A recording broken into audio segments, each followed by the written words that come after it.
स्वागत है बच्चों आपका Ravi coaching centre online education platform पर। जहां पर आज हम लोग क्विक रिवीजन करने वाले हैं पॉलिटिकल साइंस का। पॉलिटिकल साइंस में भी हम संविधान की प्रस्तावना का क्विक रिवीजन करने वाले हैं। सबसे पहले हम लोग देखेंगे संविधान की प्रस्तावना, जो कि ये क्विक रिवीजन क्लास है, तो ये आप गूगल से डाउनलोड करके इसको पढ़ सकते हैं। जो कि हम लोगों को पूरा तो याद नहीं करना है, बस इसमें जो शब्द है वो समझेंगे। उससे पहले हम लोग समझेंगे कि संविधान की प्रस्तावना होता है, प्रस्तावना का अर्थ क्या होता है। मैं अभी आपको दिखाता हूं, जैसे कि ये एक यहाँ पर बुक है पूरा।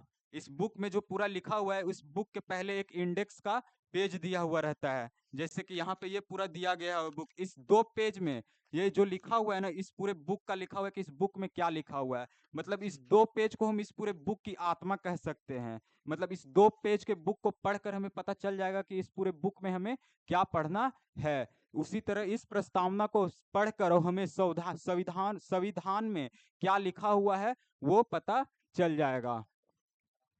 अब हम लोग आगे देखेंगे कि संविधान की प्रस्तावना जो है वो पंडित जवाहरलाल नेहरू द्वारा पेश किया गया था। और कब पेश किया गया था? तो 13 दिसंबर 1946 को पेश किया गया था। और जब पेश किया गया तो उसके बाद स्वीकार कब किया गया? तो 22 जनवरी 1947 को किया गया। अब हम लोग आगे देखेंगे, मैंने आपको बोला था कि इसमें से कुछ शब्दों को मतलब हम लोग को समझना है, तो वही हम लोग यहाँ पे समझेंगे। तो सबसे पहले हम लोगों ने यहाँ पे एक SO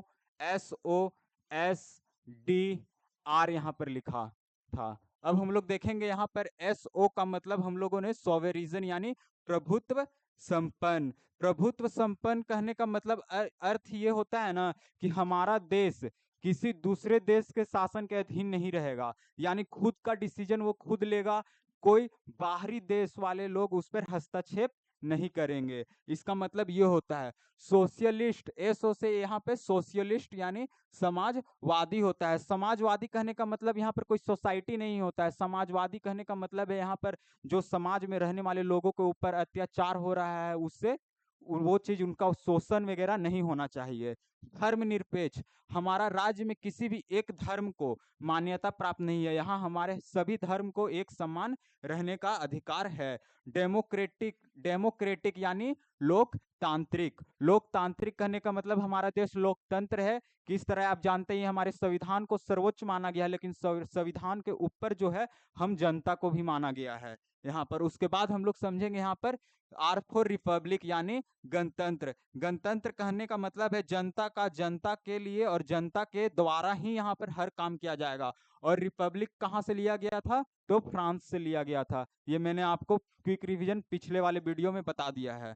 उसके बाद हम जो दूसरा टर्म लिए है वो जलेबी। जलेबी से हमें बी हटा करके एफ लगा देना है, यानी जलेबी।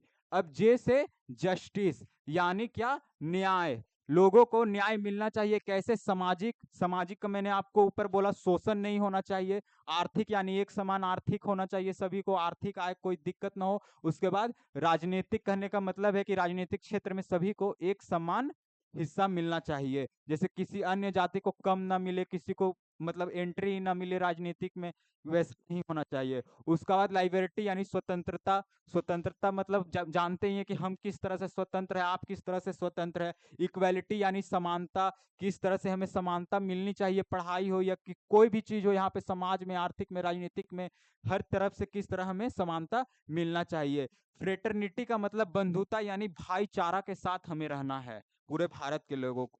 इंटीग्रिटी का मतलब अखंडता। अखंडता मतलब एक साथ हम लोग को रहना है यहाँ पर। सबसे पहले हम लोग देखेंगे जस्टिस यानी कि क्या है? न्याय। न्याय को यहाँ पर रूसी क्रांति के तहत लिया गया था, यानी रशियन रिवॉल्यूशन। और ये कब हुआ था?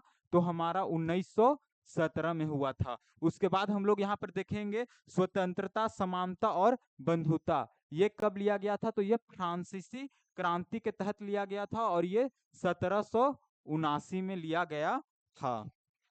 अब हम लोग आगे देखेंगे यहाँ पर, मैंने यहाँ पे आप लोग देखेंगे 3 पे स्टार लगाया है। फर्स्ट हमारा यहाँ आई यानी अखंडता पे स्टार लगाया था। उसके बाद ऊपर में हमने देखे होंगे 2 एक समाजवादी और एक धर्मनिरपेक्ष पर स्टार लगाया है। ये स्टार हमने क्यों लगाया है वो हम लोग देखेंगे। तो जो समाजवादी, धर्मनिरपेक्ष और अखंडता, ये बाद में प्रस्तावना में जोड़ा गया है। बाद में जोड़ा गया, कब जोड़ा गया? तो 42वां संविधान संशोधन के द्वारा। किसके अधिनियम के तहत? तो 1976 के अधिनियम के तहत।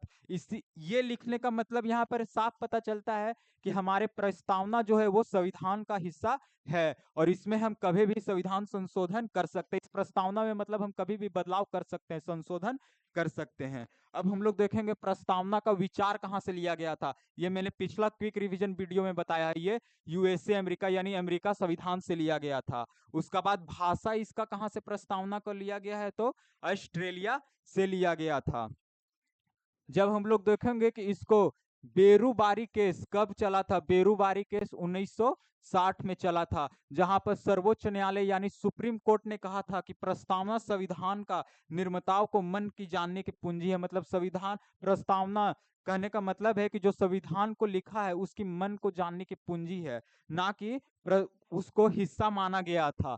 कब? बेरूबारी केस 1960 के तहत। लेकिन वैसे ही दूसरा केस आता है केशवानंद भारती वर्सेस केरल राज्य केस। ये कब केस आता है? तो 1973 में आता है। कब आता है? तो सर्वोच्च न्यायालय ने इस बार क्या कहा? तो प्रस्तावना को भारतीय संविधान का अभिन्न और महत्वपूर्ण हिस्सा माना जाता है, ये कहा गया। ऐसे ही क्विक रिवीजन जानने के लिए हमारे चैनल को सब्सक्राइब करें।